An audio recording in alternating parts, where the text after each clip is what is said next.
Hey Geeks, welcome back to the Geeksider Show. My name is Josh. And I'm Anna. And we're back with another Orphan Black review. This time reviewing Orphan Black Season 5, Episode 4, titled Let the Children and Childbearers Toil. If you haven't seen this episode yet and you want to avoid any spoilers, you're going to want to skip this video and come back later because everything we say from this point forward is going to be a spoiler. She almost pushed me right off the cliff. Alright, so the very first thing I want to talk about in this video is Kira. Kira is simultaneously one of the most interesting stories in this season and also one of the most frustrating. Yeah. And you know, kids can be really frustrating, so I think she's being written appropriately, but I just like, damn, I just wish she would listen to the grown-ups. Yeah, but at the same time, like, I understand why she's not listening to the grown-ups because they're not talking to her. And I forget who said it in the episode, but somebody had said that Kira's an old soul. I think it was Helena. Said that Kira's an old soul. And she is, and they need to talk to her as if she is. They treat her like she's a child. They treat her like she's much younger than she actually is.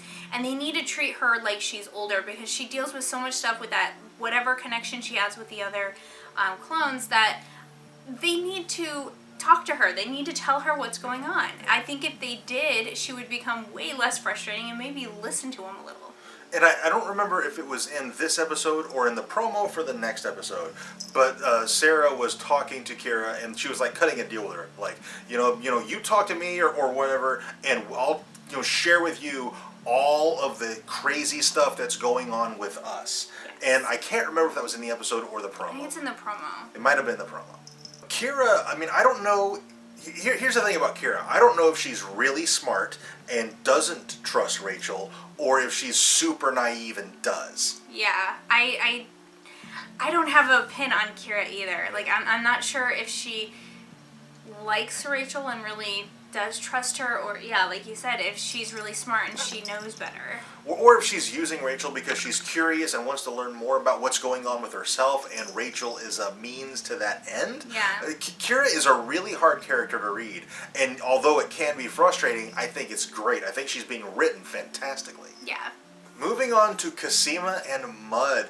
We saw, I think it was in the premiere, the Mud's bear, she calls it. It's a feral human, and we learn a little bit about this feral human in this episode from Cody later on when Mrs. S and Sarah are talking to her in the hospital. But damn, that dude is scary. Yeah, he is. And Cosima in this episode really took a lot of, I think, unnecessary risks. Yeah, like, she has such a invaluable position to learn so much stuff without taking any risks at all. I don't know why she would risk that position in her life. She followed Mud to Westmoreland's house and then went investigating the house. And if she had been found out, who knows what would have happened. Yeah. I think that was a really stupid thing to do. Mm-hmm. And then she followed Mud out into the woods when the feral human showed up. And I'm like, oh my gosh, Cosima, you're going to mess around and get yourself killed. Yeah, and I'm like, she's so smart. She can do the science and be giving that information back to her sisters without taking any risks whatsoever. She can give them loads of information that they didn't have before, and instead she's taking these risks because she's curious. Yeah. So, and that also is in line with Cosima. She's curious. So, like, we're not complaining about the writing here. This is as fans of Cosima, like, stop taking risks, you're gonna die. So, I mentioned Virginia Cody, and so we'll talk about her next. Mrs. S and Sarah, they go undercover into this hospital. Because Mrs. S has been, like, using her sources and her people to find stuff out. And Virginia Cody is in the hospital, and I just assumed she was dead. She was way back in season 3. I'd almost forgotten about her entirely. I figured... I did until I saw her, and then I was like, oh yeah. Well, like, she was way back in season 3. She put Helena through hell. And just to see her again, I was like, oh man, I thought she was dead and buried by now. But it seems like she's going to show back up probably because right as they got busted by the doctor, she lifted the badge off of Sarah. And I don't know if Sarah meant for that to happen. Because she did say, if you want any more information, you're going to have to get me out of here. And then she, lifted the badge.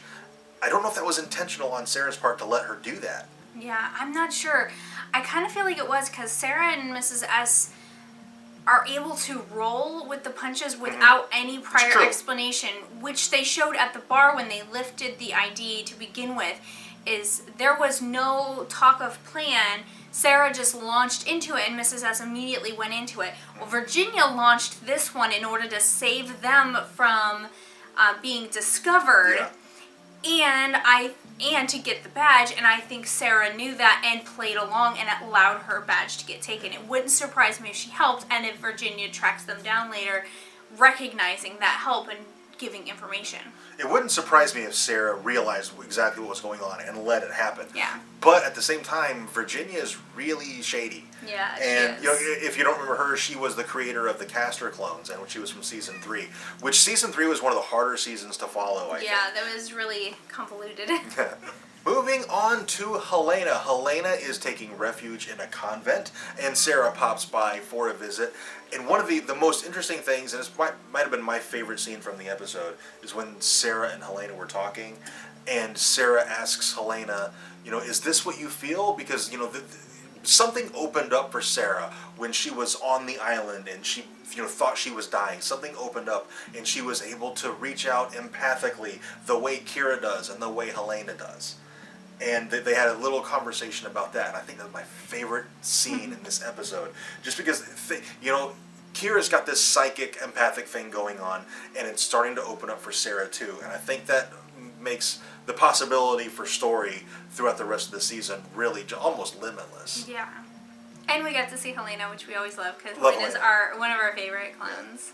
And just the way Helena explained the empathic ability to Sarah, I thought was great. And I didn't really realize that Helena had that ability until that scene. I'm sure it was alluded to, or maybe even just outright stated. I just don't remember that. Oh my, the cat is laying on my notes. I looked down to see what we're supposed to talk about next, and the cat is literally just laying on the notebook. That's not where you belong. Oh my goodness, kitty cat. Guess what? Time to move. And she didn't move, I just had to grab the notebook. She's still laying there. Yeah, the same exact spot. Two other quick things I want to mention. Terrible kitty cat. Two other things that I do want to mention. Susan is going to be back working with Neolution under Rachel. And she is completely off her rocker, I think. She is batshit crazy. And Susan, the only reason she's not dead is because without her, Rachel is nowhere on the science. Yeah. So I think Susan probably dies here in the next couple episodes. I don't think she's going to live very long. Yeah, probably not. And the last thing I want to mention is Mrs. S has brought Adele back into the picture.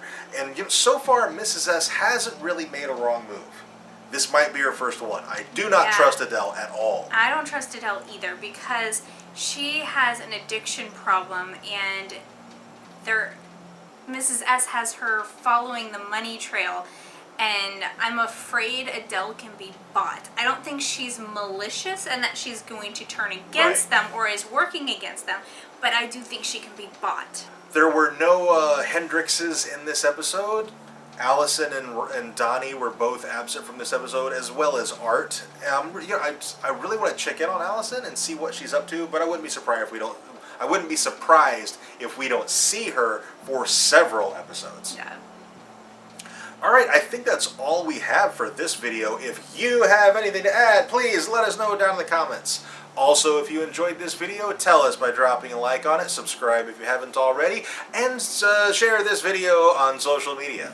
And thank you very much for watching, and we'll see you next time.